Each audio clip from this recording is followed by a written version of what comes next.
नमस्ते, प्रणाम। मैं मीनाक्षी जैन स्वागत करती हूँ आपका चैनल मीनाक्षी जैन पर। ये वीडियो है केबीसी प्रिपरेशन के लिए स्टैटिक जनरल नॉलेज का पार्ट 2, जिसमें डिस्कवरीज एंड इन्वेंशंस की क्विज शामिल हैं। वीडियो में जहाँ भी इमेजेस प्रयोग किए जाएं तो उन पर भी ध्यान दीजिएगा, ताकि साथ साथ ही केबीसी के आइडेंटिफाई द पिक्चर्स के क्वेश्चंस की तैयारी भी होती रहेगी।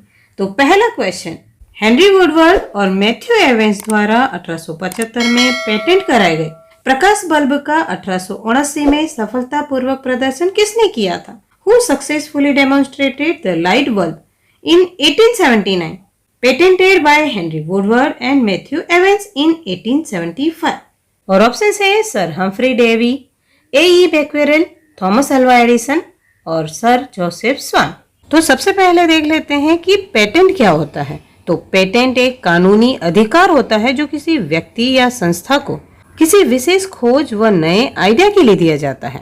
तो 1875 में हेनरी वुडवर्ड और मैथ्यू एवेंस द्वारा प्रकाश बल्ब का पेटेंट करवाया, लेकिन व्यवसायीकरण करने के प्रयास में असफल रहे और अंततः उन्होंने अपना पेटेंट थॉमस अल्वा एडिसन को बेच दिया। और बाद में कई प्रयोगों के बाद थॉमस अल्वा एडिसन ने 1879 में अमेरिका के मेनलो पार्क में लाइट बल्ब का सक्सेसफुली डेमोन्स्ट्रेशन किया।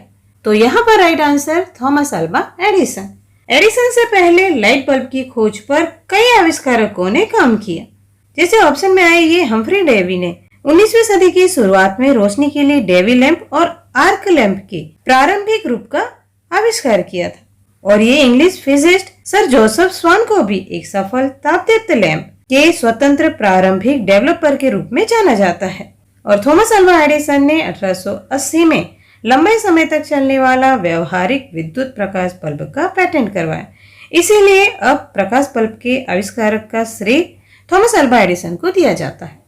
और अगर पूछा जाए कि सर्वकालिक महानतम आविष्कारक का नाम बताएं जिन्होंने 1000 से अधिक आविष्कारों का पेटेंट कराया और सीखने में बहुत धीमे होने के कारण 7 वर्ष की उम्र में स्कूल से निकाल दिया गया और बाद में केवल 10 वर्ष की उम्र में अपनी प्रयोगशाला बनाई।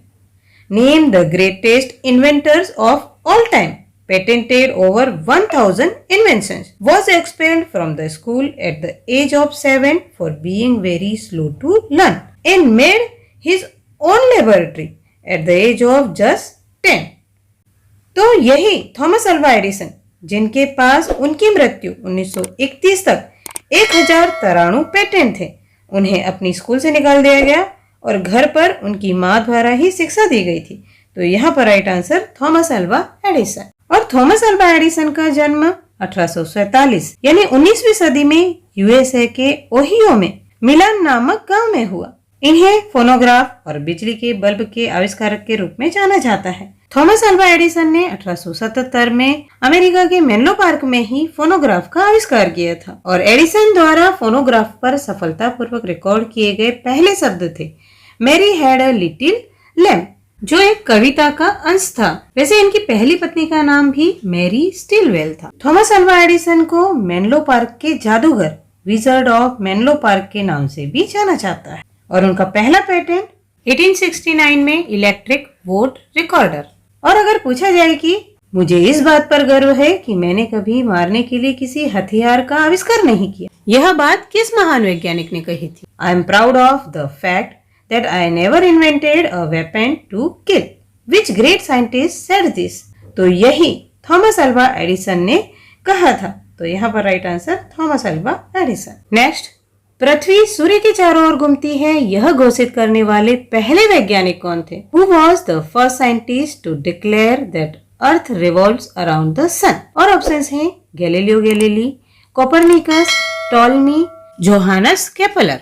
तो पोलैंड में जन्मे निकोलस कोपरनिकस पृथ्वी सूर्य के चारों ओर घूमती है यह घोषित करने वाले पहले वैज्ञानिक थे। तो यहाँ पर राइट आंसर होगा कोपरनिकस। कोपरनिकस का ये मॉडल 16वीं शताब्दी में प्रकाशित उनकी पुस्तक on the revolution of the celestial spheres, जो ओरिजिनली लैटिन में लिखी गई थी, डी रिवॉल्यूशनिबस ऑर्बियम कोलेस्टियम में पेश किया गया था।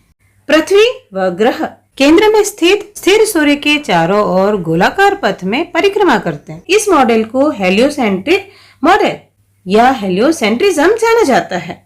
16वीं सदी में निकोलस कोपरनिकस ने यह मॉडल प्रस्तुत किया था और अगली शताब्दी यानी 17वीं शताब्दी में जोहानस केपलर ने ग्रह सूर्य की परिक्रमा करते हैं ये तो बताया, पर ग्रह सूर्य को फोकस में रखकर अंडाकार कक्षाओं में परिक्रमा करते हैं अन्य 2 नियमों के साथ। तो इस तरह जोहान्स केपलर ने 3 लॉज ऑफ प्लेनेटरी मोशन, ग्रहों की गति के 3 नियम प्रतिपादित किए थे। कंफ्यूज ना हो, ग्रह गति के 3 नियम प्रतिपादित किए जोहानस केपलर ने, पर गति के 3 नियम आइजैक न्यूटन द्वारा प्रतिपादित किए गए। Clear? 3 laws of motion by Newton और 3 laws of planetary motion by Johannes Kepler. Next, पृथ्वी के गुरुत्वाकर्षण खिंचाव का अवलोकन करने वाले पहले व्यक्ति, प्रिंसिपिया नामक पुस्तक लिखने वाले और सर की उपाधि प्राप्त करने वाले पहले वैज्ञानिक कौन थे? Who was the first to observe the gravitational pull of the earth, wrote a book called Principia and first scientist to be knighted Sir? तो गुरुत्वाकर्षण खिंचाव ग्रेविटेशनल पुल को ऑब्जर्व करने वाले पहले व्यक्ति इंग्लिश साइंटिस्ट आइजैक न्यूटन थे। तो यहाँ पर राइट आंसर आइजैक न्यूटन। ये जो प्रिंसिपिया पुस्तक है विज्ञान के इतिहास में महत्वपूर्ण ग्रंथ माना जाता है इस पुस्तक को, क्योंकि इसी पुस्तक में न्यूटन के गति के नियम और उनके सार्वभौमिक गुरुत्वाकर्षण के नियम की व्याख्या की गई है। इन्होंने इसे लैटिन भाषा में लिखा था। फिलोसोफिया नेचुरलिस प्रिंसिपिया मैथमेटिका, यानी the mathematical principles of natural philosophy, जो 1687 में प्रकाशित हुई थी। और ये भी याद रख लीजिएगा कि सर की उपाधि प्राप्त करने वाले पहले वैज्ञानिक कौन थे? तो आइजैक न्यूटन। नेक्स्ट, पृथ्वी की परिक्रमा करने वाले उपग्रह पर स्थापित अंतरिक्ष दूरबीन का नाम इनमें से किसके नाम पर रखा गया है, जो एक हेवीवेट मुक्केबाज और वकील थे? Who was a heavyweight boxer, a lawyer, and the space telescope mounted on a satellite that orbits the Earth is also named after him? और ऑप्शंस हैं Galileo Galilei, W.M. Cake, Edwin Powell Hubble और Z Johnson. तो पृथ्वी पर परिक्रमा करने वाले उपग्रह पर स्थापित स्पेस टेलीस्कोप का नाम एडविन पॉवेल हब्बल के नाम पर रखा गया है, हब्बल्स स्पेस टेलीस्कोप। तो यहाँ पर सही उत्तर है एडविन पॉवेल हब्बल। नेक्स्ट, किस लिफ्ट एलिवेटर निर्माण कंपनी का नाम इसके आविष्कारक के नाम पर रखा गया है? Which lift elevators manufacturing company is named after its inventor? और ऑप्शंस है कोने, ओटिस, जॉनसन, डायना। तो सेफ्टी एलिवेटर का आविष्कार 1853 में एलिसा ओटिस ने किया था। तो यहाँ पर राइट आंसर हो जाएगा ओटिस। एलिसा ग्रीव्स ओटिस अमेरिकी उद्योगपति और ओटिस एलिवेटर कंपनी के फाउंडर भी थे। नेक्स्ट, जर्मन चिकित्सक, रसायनज्ञ और चिकित्सा अनुवादक का नाम क्या था जिन्होंने चिकित्सा की होम्योपैथिक प्रणाली विकसित की थी? Name the German physician, chemist and medical translator develop the homeopathic system of medicine. और ऑप्शंस हैं doctor Paul Muller, doctor Paul Ehrlich, doctor Victor Hahnemann और डॉक्टर सैमुअल हैनीमैन। तो होम्योपैथी के संस्थापक जर्मनी के डॉक्टर सैमुअल हैनीमैन थे। तो right answer doctor Samuel Hahnemann. German physician Samuel Hahnemann ने होम्योपैथी चिकित्सा को 1796 में प्रपोज किया। वर्ल्ड होम्योपैथी डे हर वर्ष 10 अप्रैल को मनाया जाता है, जो होम्योपैथी के संस्थापक यही डॉक्टर सैमुअल हैनीमैन के सम्मान में इनके जन्म दिवस पर प्रतिवर्ष 10 अप्रैल को मनाया जाता है। नेक्स्ट, किंग कैंप जिलेट ने क्या आविष्कार किया था? What did King Camp Gillette invent? और ऑप्शंस हैं hair dryer, safety razor, vacuum cleaner, electric razor. तो जैसे जिलेट कंपनी के रेजर आते हैं, पर यहाँ ऑप्शन में 2 रेजर हैं, एक सेफ्टी रेजर और दूसरा इलेक्ट्रिक रेजर। तो अमेरिकन बिजनेसमैन व जिलेट कंपनी के को फाउंडर किंग कैम जिलेट ने 2-धारी डबल एज्ड सेफ्टी रेजर का आविष्कार किया 1901 में। तो राइट आंसर सेफ्टी रेजर।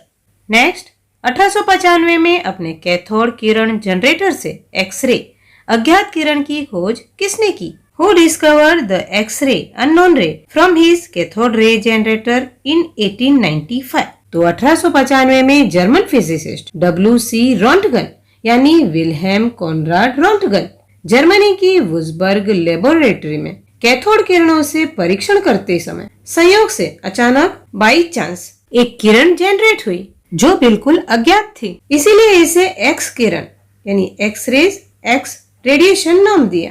तो इस तरह एक्सरे के खोज करता है WC रोंटगन।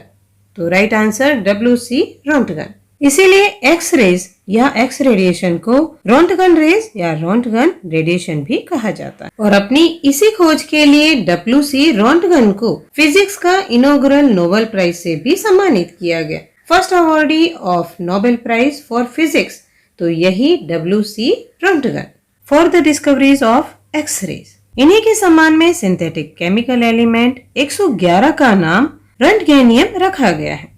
और एक्स रेज और गामा रेज एक्सपोजर के मेजरमेंट की SI यूनिट का नाम इन्हीं के नाम पर रोंटगेन रखा गया है। वीडियो में दी जानकारी के आधार पर पूछे गए इस प्रश्न का उत्तर कमेंट में दे दें। वीडियो पसंद आए तो लाइक करें, ज्यादा से ज्यादा शेयर करें और वीडियो के बारे में अपने विचार कमेंट कर दें। इसी तरह की एजुकेशनल वीडियोस और KBC की जानकारी के लिए चैनल को सब्सक्राइब कर पास की घंटी को दबाकर ऑल नोटिफिकेशन पर क्लिक कर दें। आपकी उज्जवल भविष्य की बहुत बहुत शुभकामनाएं।